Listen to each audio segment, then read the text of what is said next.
bem-vindos mais uma vez a Um Livro da Vez por David Thomas. Nesta que é a última resenha, né, propriamente dita do canal de 2023. Então, o livro da vez será, eu acho que eu sou o último ser humano no planeta Terra, pelo menos até este momento, que não tinha lido ainda e que não tinha publicado nada do Hobbit, né? Na verdade, o meu interesse pelo Hobbit é para começar a conhecer um pouco de a Terra-média, enfim, eu quero conhecer um pouco mais, porque eu sempre fui apaixonado por fantasia, tanto que eu já tenho aqui no canal Harry Potter, as Crônicas de Gelo e Fogo, as Crônicas de Nárnia do C.S. Lewis eu já li, mas eu não li antes de ter canal, pretendo uma hora reler novamente e trazer. Então eu quis começar por este livro aqui. Já sei que comecei errado, né? Porque eu devia ter começado pelo Silmarillion, mas vamos por partes. Então, o primeiro livro desse projeto aqui, que é Além do Tolkien, vamos começar pelo Hobbit. O Hobbit é um dos livros do século passado, né? Que mais lidos, mais bem vendidos, enfim, publicado em 1937. Essa edição que eu tenho em mãos aqui, este desenho da capa, inclusive, como todas as outras ilustrações aqui, foi o próprio Tolkien, né, que desenhou. Então, além de escrever a história, o Tolkien, ele desenhou o próprio mapa, né, da Terra-média. Veja que a HarperCollins, ela fez um excelente trabalho, né? Enfim, antes de começar a falar do livro em si, gostaria de, antes de tudo, já informar que os meus links estão aqui embaixo, né, de todas as minhas redes sociais, Facebook, do Instagram, do Scooby, e também do Kawaii, tá? Lembrando que todas as minhas resenhas são publicadas primeiro no Kawaii, para depois ser publicada aqui no YouTube, ok? E também o meu link da Amazon, né? Comprando através dos meus links da Amazon, você não gasta nada mais por isso e ainda ajuda o meu canal a se manter aqui na plataforma. O Hobbit, ele é um prelúdio, né, do Senhor dos Anéis, que é a parte, né, a trilogia que eu quero chegar. Então, antes de eu chegar no Senhor dos Anéis, inclusive eu já tô ali, é que aqui não vai dar pra ver, eu acho, mas eu já tô com o meu exemplar já aqui. Eu quero ler tudo antes que envolve a Terra-média para realmente adentrar no universo do Senhor dos Anéis. Tanto que os filmes eu não assisti. Os únicos filmes que eu assisti foram os do próprio Hobbit, né, que são 3. E aconteceu um evento aqui, gente, que me lembrou muito a minha leitura do conto da Aya, né, o The Handmaid's Tale, da Margaret Atwood. Ou seja, eu gostei muito mais das adaptações cinematográficas do que do livro em si, tá? Eu sei que muita gente não vai concordar, lembrando que você não é obrigado a concordar comigo, nem com 100% de livro nenhum, né? O que importa é você tirar o que vale a pena para si, que é o que eu fiz aqui, eu sempre faço em qualquer livro que venha parar nas minhas mãos, tá? Eu fiquei impressionado porque, assim, o Hobbit, ele tem, deixa eu dar uma olhada, 332 páginas. 332, isso mesmo. E aí eles dividiram esse livro aqui em 3 filmes, cada um com 2 horas e poucas de duração. Eu achei isso magnífico, tá? Não somente porque os personagens lá dos filmes eu achei muito mais carismáticos, eu achei o enredo do filme muito mais, eu vi mais ação, né? Muito mais empolgante. E eu achei também os personagens lá muito mais ativos, tá? Os personagens narrados no livro do Tolkien, eu achei um pouco parado. Eu até fiz uma... Quando eu lancei, né, minha breve resenha, né, no Instagram, eu fiz uma comparação, né, do Hobbit com as Crônicas de Nárnia, do C.S. Lewis, Alice no País das Maravilhas, do Lewis Carroll, as Crônicas de Gelo e Fogo, do George Martin, e também o próprio Harry Potter, da J.K. Rowling. De todos os livros de fantasia, eu jurava que esse daqui ia me encantar assim de uma maneira esplêndida, e não foi isso que aconteceu, tá? Não, vejam só, não detestei o livro, mas também não amei. É isso que eu quero deixar claro aqui. 1930, lembrando que esse livro foi publicado em 1937, o professor Tolkien, né, ele senta para corrigir as provas dos seus alunos e ele escreve o seguinte período. numa toca no chão havia um hobbit. E assim, esse período vai ficar parado por muito tempo, muitos anos, e ele só vai retomar a escrita, né, deste livro muitos anos depois. Todo mundo sabe, né, que o escritor das Crônicas de Nárnia, o C.S. Lewis, ele era companheiro, ele era muito próximo, né, isso você pode ver no filme do Tolkien mesmo, já tem uma biografia, eu assisti o filme, a história do Tolkien, né, a biografia dele é muito mais interessante do que pelo menos este livro aqui, tá? Espero que os próximos me surpreendam um pouco mais. E quando ele já estava terminando, né, o Hobbit, o C.S. Lewis acabou lendo, né, os originais, enfim. É bem legal saber dessa passagem. Bem, a história começa então com esse ser que é meio homem, meio anão, é uma coisa que não dá para definir exatamente, né? Parece que é uma ancestral do homem, dentro do imaginário fictício, né, criado pelo Tolkien, que é um hobbit. Então, hobbit, na verdade, é uma espécie de seres e não o nome do protagonista dessa história. O nome deste hobbit do livro vai ser o Bilbo. Até que um dia ele tá lá, como todos os dias da vida dele, bem tranquilo lá na casa dele, né, na toca, na verdade. E ele recebe a visita do nosso amiguinho ali atrás, do Gandalf, que é um mago, né? O Gandalf ele era um amigo do seu avô, do seu bisavô, enfim. Bem, o Gandalf ele dá uma tarefa para esse hobbit que é, então, ajudar os anões, né, a retomarem, né, a tomarem de volta a sua terra, que é a montanha de Erebor, ou a montanha solitária, que há muitos e muitos anos, né, enfim, foi roubada, né, pelo dragão Smaug. Smaug é o dragãozão aqui que acabou com a terra dos anões, roubou tudo que eles tinham, expulsou todo mundo de lá, matou todo mundo e falou: agora todo o ouro, tudo aqui é meu.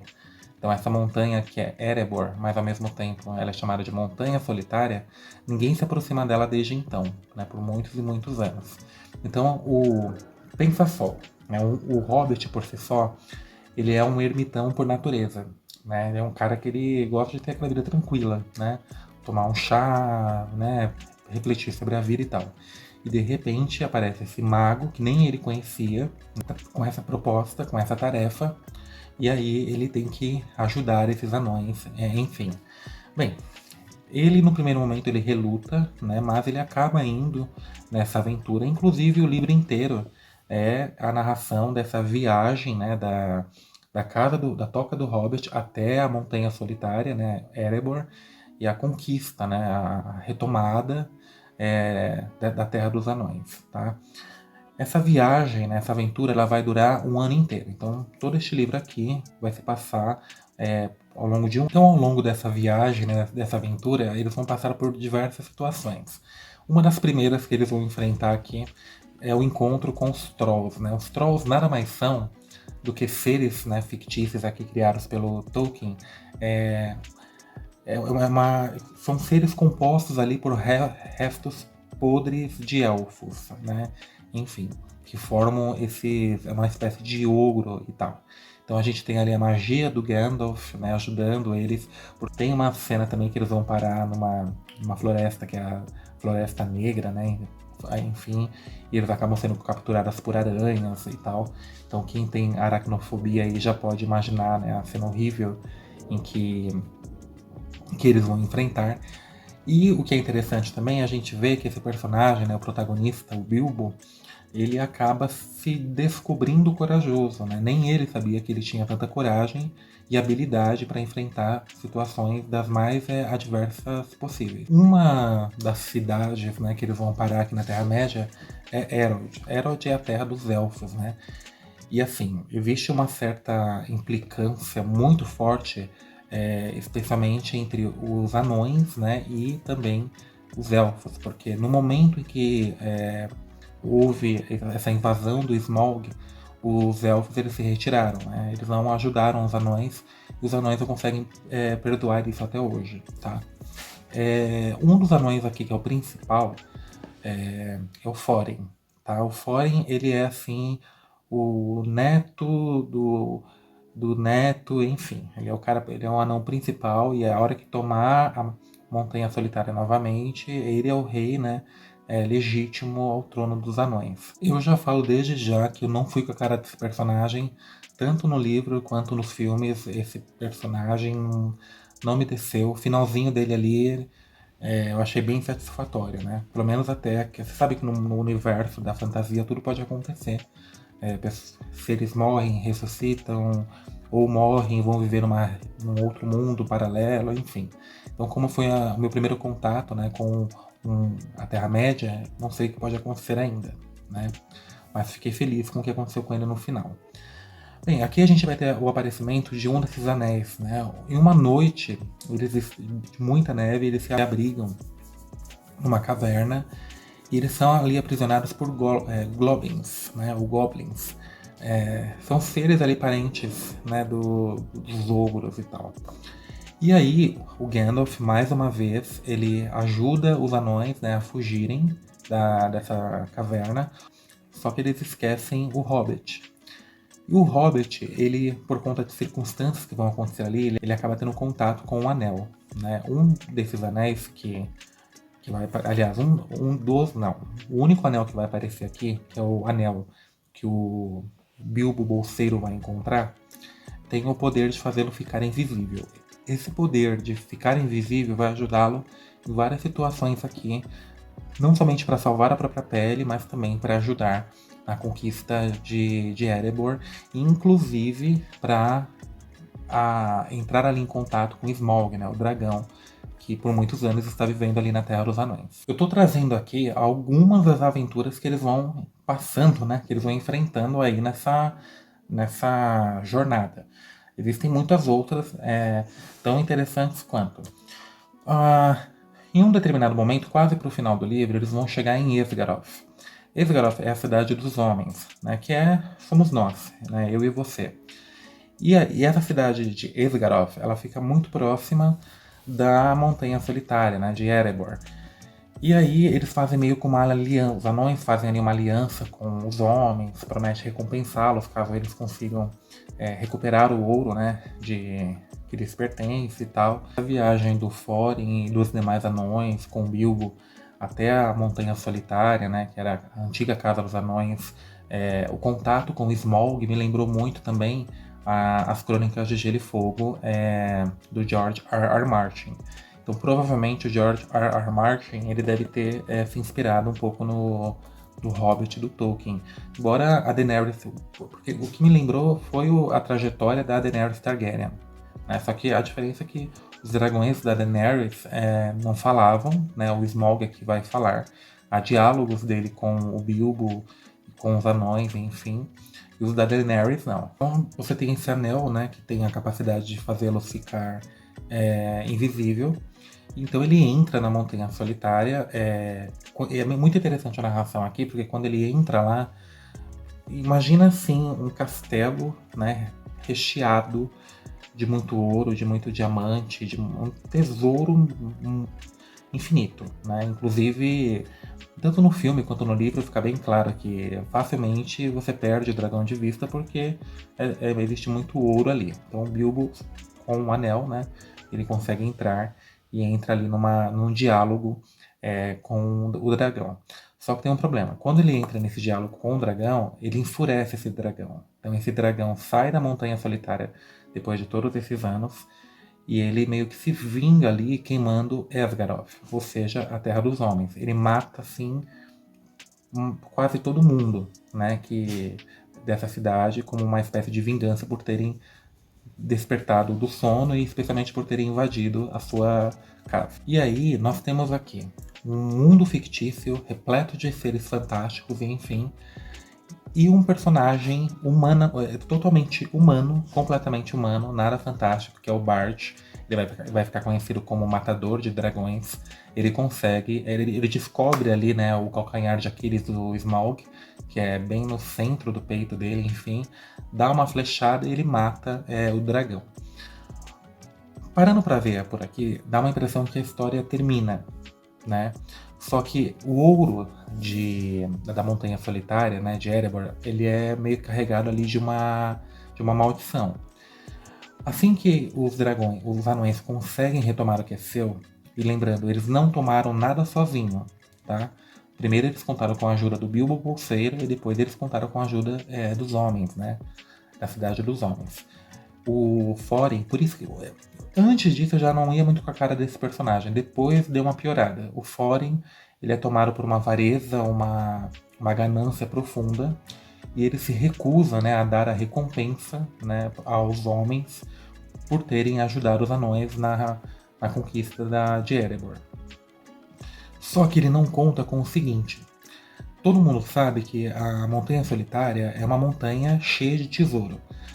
E neste momento que houve a morte do dragão, todos os reinos ficam sabendo da morte dele. E todos os reinos passam a olhar para essa montanha, olhando para o tesouro que é dentro dela. Então, todos os reinos, os elfos, os próprios homens, enfim, os orcs, eles se unem para tomar essa casa, né? Vamos pensar assim, essa montanha dos anões. Lembrando que os anões aqui já não são muitos.